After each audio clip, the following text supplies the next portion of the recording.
வணக்கம், நான் உங்கள் Shabtheena. Welcome back to Shabtheena's kitchen. இன்னைக்கு நம்ம கிச்சனில் பார்க்க போது சாம்பார் சாதம்.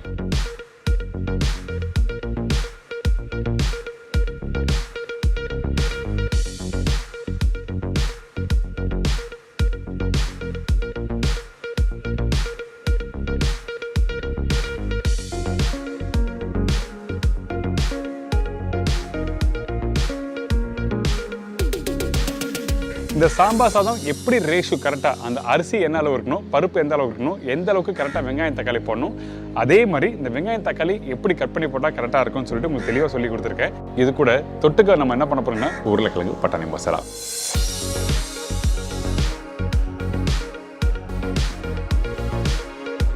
இந்த உருளைக்கிழங்கு பட்டாணி மசாலா நீங்கள் வீட்டில் பண்ணும்போது வெங்காயம் தக்காளி வதக்கி அதுக்கப்புறம் இந்த உருளைக்கிழங்கு பட்டாணி போட்டு கம்ப்ளீட் பண்ணியிருப்பீங்க. ஆனால் இன்றைக்கி நம்ம என்ன பண்ண போகிறோம்னா இல்லை கொஞ்சம் தேங்காய் பேஸ்ட்லாம் போட்டு கம்ப்ளீட் பண்ணியிருக்கேன். எதுக்காக இப்படி பண்ணுறேன் கேட்டேன்னா ஒரு ஸ்மூத்தான ஒரு டேஸ்ட் கொடுக்கும், நல்லாயிருக்கும் சாப்பிட்றதுக்கு.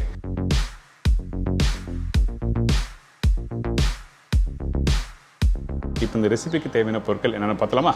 சாம்பார் சாதத்துக்கு தேவையான பொருட்கள்: பச்சை அரிசி 300 கிராம், துவரம்பருப்பு 150 கிராம், மிக்ஸ் வெஜிடபிள் 1 பவுல், சின்ன வெங்காயம் 100 கிராம், பெரிய வெங்காயம் 2 நம்பர், பெரிய தக்காளி 2 நம்பர், காய்ந்த மிளகாய் 5 நம்பர், மஞ்சத்தூள் 1/2 டீஸ்பூன், தனியா powder 1.25 table spoon, chilli powder 3/4 table spoon, சீரகம் தாளிப்புக்கு தேவையான அளவு, கடுகு தாளிப்புக்கு தேவையான அளவு, புளி ஒரு பெரிய லெமன் சைஸ், கருவேப்பிலை தேவையான அளவு, கொத்தமல்லி தேவையான அளவு, பெருங்காயம் சின்ன துண்டு, முந்திரி பருப்பு தேவையான அளவு, காய்ந்த திராட்சை தேவையான அளவு, உப்பு தேவைக்கற்ற, நெய் 5 டேபிள் ஸ்பூன், நெல்லெண்ணெய் குக் பண்ணுறதுக்கு தேவையான அளவு.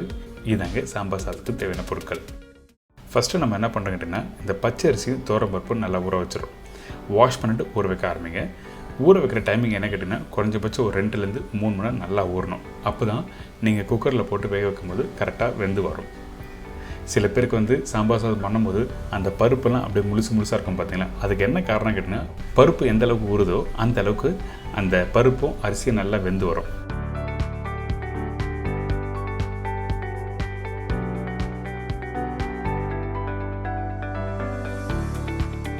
இதுக்கு பிறகு மஞ்சத்தூள், உப்பு,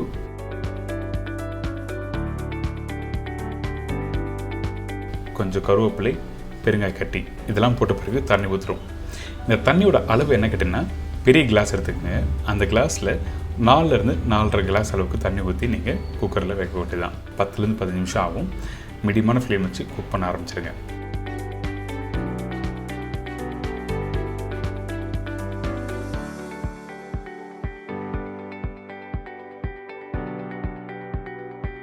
இப்போ ஓப்பன் பண்ணி பார்த்தீங்கன்னா அந்த அரிசியும் பருப்பும் நல்லா வெந்திருக்கும். பாருங்கள், மேலே அந்த அரிசி கொஞ்சம் முழுசாக இருக்கும். இந்த இடத்துல கொஞ்சம் நெய் போட்டு நல்லா மிக்ஸ் பண்ண ஆரம்பிங்க.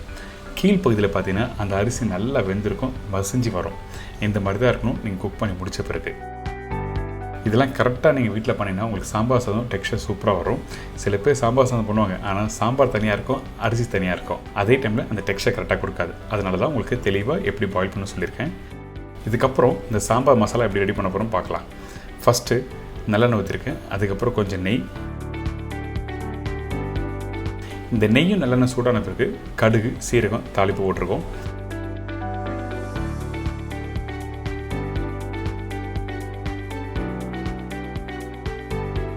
இந்த மாதிரி நல்லா பொரிஞ்சு வர டைமில் காஞ்ச மிளகாய், கருவேப்பிலை, சின்ன வெங்காயம். சாம்பார் சாதனாவே சின்ன வெங்காயம் ரொம்ப இம்பார்ட்டன்ட். ஆனால் நிறைய பேர் சின்ன வெங்காயம் யூஸ் பண்ணுறதில்ல. எந்த அளவுக்கு சின்ன வெங்காயம் அதிகமாக யூஸ் பண்ணலோ அந்தளவுக்கு டேஸ்ட் நல்லா சூப்பராக கொடுக்கும். அதே டைமில் பெரிய வெங்காயம் கட் பண்ணி போட்டிருக்கேன். நம்ம வீட்டில் எப்போவுமே பெரிய வெங்காயம் இருக்கும். அதனால தான் வெங்காயத்தை கொஞ்சம் பெருசாக கட் பண்ணி போட்டிருக்கோம். எதுக்காக இந்த மாதிரி கட் பண்ணி போடுறேன்னா, இந்த ப்ரிப்பரேஷன் முடிச்ச பிறகு அந்த மசாலாவோட அந்த சாதமும் சேர்த்து சாப்பிடும்போது உங்களுக்கு வெங்காயம் அந்த டேஸ்ட் எடுத்து கொடுக்கும்.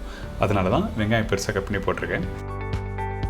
இதுக்கு பிறகு கட் பண்ணி வச்சுருக்க கேரட், பீன்ஸ், முருங்கைக்காய், அவரைக்காய், கத்திரிக்காய் இதெல்லாமே போட்டு ஜஸ்ட் மிக்ஸ் பண்ணுறோம். அதே டைமில் வெங்காயம் ரொம்ப நேரம் வதக்க வேண்டாம். வெங்காயம் போட்டு ஒரு 2 நிமிஷத்துலேயே காய்கறி போட ஆரம்பிக்கலாம்.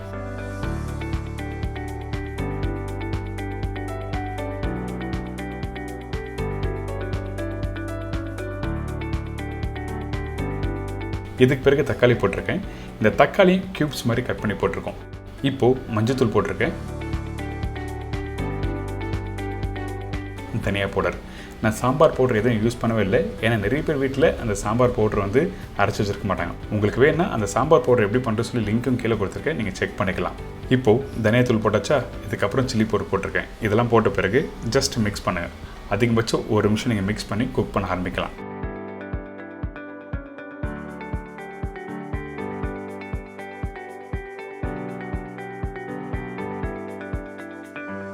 இதுக்கு பிறகு காய் நல்லா வெந்து வரதுக்கு தேவையான தண்ணி ஊற்றி நல்லா குக் பண்ணுறோம்.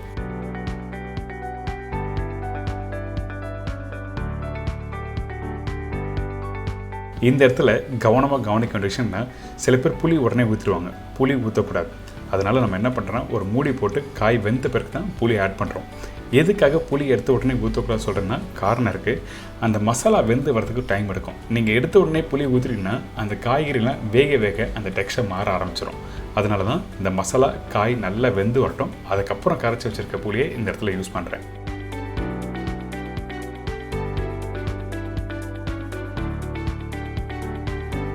இந்த புளி தண்ணி ஊற்றின பிறகு நல்லா மிக்ஸ் பண்ணுங்கள். ஒரு 5லேருந்து 7 நிமிஷம் நல்லா கொதிச்சு வரட்டும். அதுக்கு பிறகு ஏற்கனவே வேக வச்ச சாதத்தில் மிக்ஸ் பண்ண போகிறோம்.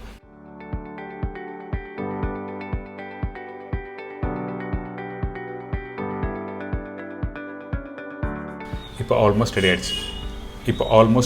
இப்போ உங்களுக்கு தெரிஞ்சிருக்கும், அந்த காய், கத்திரிக்காய், முருங்கைக்காய், வெங்காயம்லாம் முழுசாக இருக்குல்ல, இதை அப்படியே எடுத்து இந்த சாதத்தில் மிக்ஸ் பண்ண ஆரம்பிங்க. ஃபஸ்ட்டு கொஞ்சம் கொஞ்சமாக போட்டு மிக்ஸ் பண்ண ஆரம்பிங்க. அப்போ தான் மிக்ஸ் பண்ணுறதுக்கு கொஞ்சம் ஈஸியாக இருக்கும். அதனால தான் இந்த மாதிரி கொஞ்சமாக போட்டு மிக்ஸ் பண்ண சொல்கிறேன்.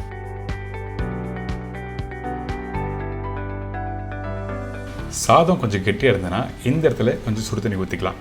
ஊற்றி நல்லா மிக்ஸ் பண்ண ஆரம்பிங்க. இந்த மாதிரி டெக்ஸ்டில் கரெக்டாக வந்துடணும். அப்போ தான் சாப்பிட்றதுக்கு நல்லாயிருக்கும். சில பேர் சாம்பார் சாதம் செய்கிறேன்னு சொல்லிட்டு தண்ணி மாதிரி விட்டுருவாங்க. அதே டைமில் கெட்டியாக ஆகிடும். இதுக்கு பிறகு நம்ம என்ன பண்ண போகிறோம் கேட்டிங்கன்னா, இதில் நெய் கொஞ்சம் காய்ச்சி ஊற்ற போகிறோம். அதாவது கொஞ்சம் சூடு பண்ணி ஊற்ற போகிறோம். அந்த நெய் கொஞ்சம் லைட்டாக சூடான பிறகு நம்ம என்ன பண்ணுறோன்னா, முந்திரி பருப்பு, கொஞ்சம் காஞ்சி திராட்சை, கருவேப்பிலை இது எல்லாத்தையும் தாளித்து கொட்டுறோம். அதே இடத்துல கொஞ்சம் நல்லெண்ணெய் ஊற்றிருக்கேன். கொஞ்சம் தாராளமாக நெய் யூஸ் பண்ணால் ரொம்ப நல்லது. ஏன் கேட்டிங்கன்னா, அந்த டெக்ஸ்சர் நல்லா எடுத்து கொடுக்கும். நீங்கள் வீட்டில் ப்ரிப்பரேஷன் முடித்த பிறகு உடனே கெட்டியாகிடும் பார்த்தீங்களா, அந்த மாதிரி வராமல் இருக்கிறதுக்கு இந்த மாதிரி நல்ல நெய் காய்ச்சி ஊற்றுறோம்.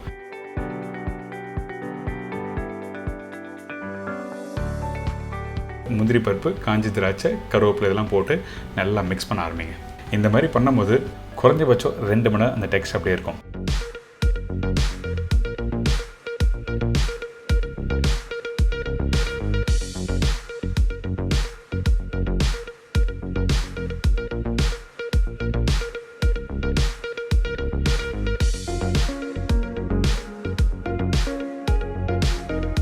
இப்போது இந்த சாம்பார் சாதம் எப்படி பண்ணுறது எல்லாம் தெரிஞ்சிருக்கோம். இது தொடர்ந்து ஒரு அருமையான உருளைக்கிழங்கு பட்டாணி மசாலா எப்படி பண்ணுறது பார்க்க போகிறோம். இந்த ரெசிபிக்கு தேவையான பொருட்கள் பார்த்தலாமா? உருளைக்கிழங்கு பட்டாணி மசாலாவுக்கு தேவையான பொருட்கள்: உருளைக்கிழங்கு 1/2 கிலோ, வேக வச்ச பச்சை பட்டாணி 1 பவுல், மீடியம் சைஸ் வெங்காயம் 3 நம்பர், தக்காளி 2 நம்பர், பூண்டு 10 15 பல்லு, பச்சை மிளகாய் 2 அல்லது 3 நம்பர், இஞ்சி பூண்டு பேஸ்ட் 3/4 டேபிள் ஸ்பூன், தேங்காய் பேஸ்ட் 3 டேபிள் ஸ்பூன், மஞ்சத்தூள் 1/4 டீஸ்பூன், சில்லி பவுடர் 1/4 டீஸ்பூன், தனியா பவுடர் 2 டீஸ்பூன், கருவேப்பிலை சிறிதளவு, கொத்தமல்லி தேவையான அளவு, சீரகம் 1/4 டீஸ்பூன், கடுகு 1/4 டீஸ்பூன், உப்பு தேவையான அளவு, எண்ணெய் சமைக்கிறதுக்கு தேவையான அளவு, நெய் 1 டேபிள் ஸ்பூன். இதாங்க இந்த உருளைக்கிழங்கு பட்டாணி மசாலாவுக்கு தேவையான பொருட்கள். ஃபஸ்ட்டு நம்ம என்ன பண்ணுறோன்னா, நம்ம கட் பண்ணி வச்சுருக்க இந்த உருளைக்கிழங்கு நார்மலாக என்ன பண்ணுவோம், பொடிசாக கட் பண்ணிவிட்டு அதுக்கு பிறகு அப்படியே குக் பண்ணுவோம்ல. ஆனால் இன்றைக்கி நம்ம என்ன பண்ண போகிறோம்னா, நம்மக்கிட்ட இருக்க இந்த குக்கரில் இந்த உருளைக்கிழங்கு 1/4 கட் பண்ணி போட்டிருக்கேன். அதே டைமில் தோல் எடுக்காமல் போட்டிருக்கோம். எதுக்காக இந்த மாதிரி பண்ணுறேன்னா, நீங்கள் இந்த மாதிரி வேக வச்சு நீங்கள் மசாலா போட்டு குக் பண்ணும்போது உங்களுக்கு டேஸ்ட் சூப்பராக இருக்கும். அதனால இந்த மாதிரி பண்ணுறோம். அதே டைமில் தேவையான அளவுக்கு தண்ணி ஊற்றி குக் பண்ண ஆரம்பிக்கிறோம். தேவையான அளவுக்கு கொஞ்சமாக உப்பு போட்டு வேக வைக்க ஆரம்பிங்க. இப்போ இந்த உருளைக்கிழங்கு எந்த அளவுக்கு குக் பண்ணுக்கிட்டேன்னா, மீடியமான ஃப்ளேமில் வச்சு ஒரு 3 விசில் விட்டு இறக்கிங்கன்னா உங்களுக்கு கரெக்டாக வெந்திருக்கும்.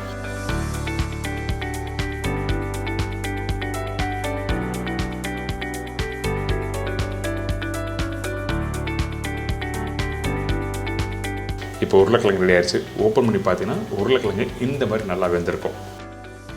நல்லா சாஃப்டாக வெந்திருக்கணும். அதனால தான் இந்த மாதிரி குக் பண்ணிவிட்டு மசாலா போட்டு குக் பண்ணும்போது உங்களுக்கு அந்த மசாலா நல்லா எடுத்து கொடுக்கும். அடுத்தது நம்ம என்ன பண்ணுறோம்னா, ஆயில் கொஞ்சமாக ஊற்றுறோம். இந்த ஆயில் சூடான பிறகு கொஞ்சம் தாளிப்பு கடுகு போட்டிருக்கேன். அதுக்கு பிறகு சீரகம். கடுகு நல்லா பொரிஞ்சு வர டைமில் சீரகம் போட ஆரம்பிங்க. ரெண்டுமே ஒரே டைமில் போடக்கூடாது, சரிங்களா? இதுக்கு பிறகு பொடிசாக கட் பண்ணி வச்சுருக்க வெங்காயம் போட்டிருக்கேன். இந்த வெங்காயம் போடுறதுக்கு முன்னாடி கண்டிப்பாக கடுகு சீரகம் கரெக்டாக பொரிஞ்சிருக்கணும். அப்போ தான் உங்களுக்கு இந்த ப்ரிப்பரேஷன் கம்ப்ளீட் ஆகும்போது அந்த ஃப்ளேவர் நல்லா கொடுக்கும். தாளிப்பு ரொம்ப இம்பார்ட்டன்ட்ங்க, அதனால் கரெக்டாக போடுங்க. இப்போ இந்த வெங்காயம் போட்ட பிறகு நீட்டாக கட் பண்ணி வச்சுருக்க பச்சை மிளகாய் போட்டிருக்கேன். அதே டைமில் பூண்டு, கொஞ்சம் பச்சை கருவேப்பிலை போட்டிருக்கோம். இதெல்லாம் போட்ட பிறகு வதக்க ஆரம்பிக்கிறோம். இந்த வெங்காயம் வதங்குற பக்கம் என்ன கேட்டிங்கன்னா கரெக்டாக கொஞ்சம் கோல்டன் ப்ரௌன் கலர் வரணும். ஏங்கிட்டேன்னா இந்த மாதிரி உருளைக்கிழங்கு பட்டாணி மசாலாவுக்கு இந்த வெங்காயம் கொஞ்சம் கோல்டன் ப்ரௌன் வதங்கினா தான் உங்களுக்கு டேஸ்ட் நல்லாயிருக்கும். அந்த மசாலாவும் கொஞ்சம் கெட்டியான டெக்ஸ்டர் கொடுக்கும். இப்போது கலர் நல்லா வந்திருக்கு. இதுக்கு பிறகு இஞ்சி பூண்டு பேஸ்ட்டு போட்டிருக்கேன். இந்த இஞ்சி பூண்டு பேஸ்ட்டு போட்ட பிறகு நல்லா வதக்க ஆரம்பிங்க. இந்த வதங்குற பக்கம் என்ன கேட்டால் குறைஞ்சபட்சம் 1 நிமிஷம் நல்லா வதங்கணும். அந்த எண்ணெயிலே குக் பண்ணும்போது உங்கள் வீட்டில் நல்லா வாசனை வரும். அதனால தான் இந்த மாதிரி நல்லா வதக்கிட்டு அடுத்த ஸ்டேஜ் தக்காளி போடணும்னு சொல்கிறேன்.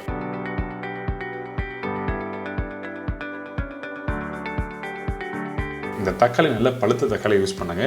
இந்த மாதிரி ரெசிபிக்கு பழுத்த தக்காளி யூஸ் பண்ணும்போது உங்களுக்கு அந்த மசாலா டெக்ஸ்சர் நல்லா கெட்டியான ஒரு பக்குவத்தில் கிடைக்கும்.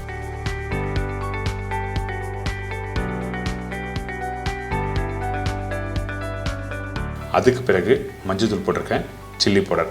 நான் எப்பவுமே காஷ்மீர் சில்லி பவுடர் தான் யூஸ் பண்ணுவேன். ஏங்கிட்ட நல்ல கலர் கொடுக்கும், அதே டைமில் காரத்தோட அளவு கம்மியாக இருக்கும். இதுக்கு பிறகு தனியா பவுடர். தனியா பவுடர் ஆல்வேஸ் வந்து அதிகமாக தான் போடுவேன். எப்பவுமே வந்து சவுத் இந்தியன் டிஷ் ஆகட்டும், நார்த் இந்தியன் டிஷ் ஆகட்டும், தனியா பவுடர் தான் அதிகமாக இருக்கணும். சில்லி பவுடர் வந்து பர்டிகுலர் ரெசிபிக்கு, சில ரெசிபிக்கு மட்டும்தான் வந்து சில்லி பவுடர் அதிகமாக இருக்கும், சரிங்களா? இதுக்கப்புறம் உப்பு போட்டு அந்த மசாலாவிலேயே நல்லா குக் பண்ணுறோம். அதுக்கு பிறகு கொஞ்சமாக தண்ணி ஊற்றி இதை நல்லா குக் பண்ண ஆரம்பிக்கிறோம். அதாவது இந்த பவுடர் மசாலா போட்டிருக்கோம்ல, இந்த பவுடர் மசாலா பச்சை வாசனை நல்லா போகட்டும். அதுக்கு பிறகு நம்ம என்ன பண்ணுறோன்னா இந்த உருளைக்கிழங்கு போட்டு மிக்ஸ் பண்ணி எடுக்க போகிறோம். அதுக்கு முன்னாடி கொஞ்சோண்டு கொத்தமல்லி போடுறோம்.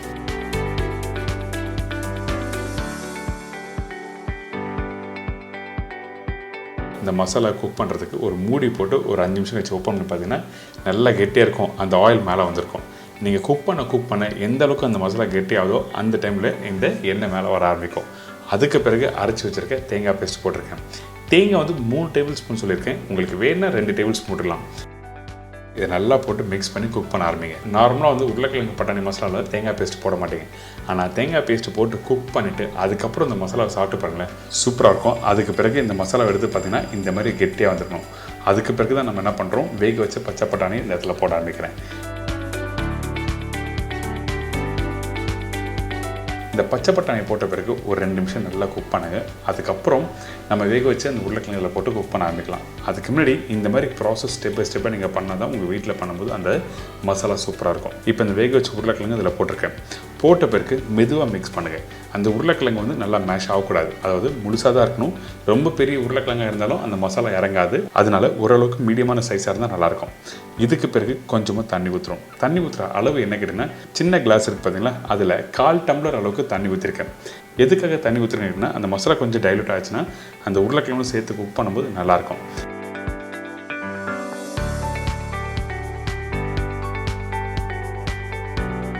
இதுக்கு பிறகு ஒரு மூடி போட்டு திருப்பி ஒரு 5 நிமிஷம் குக் பண்ணுங்கள்.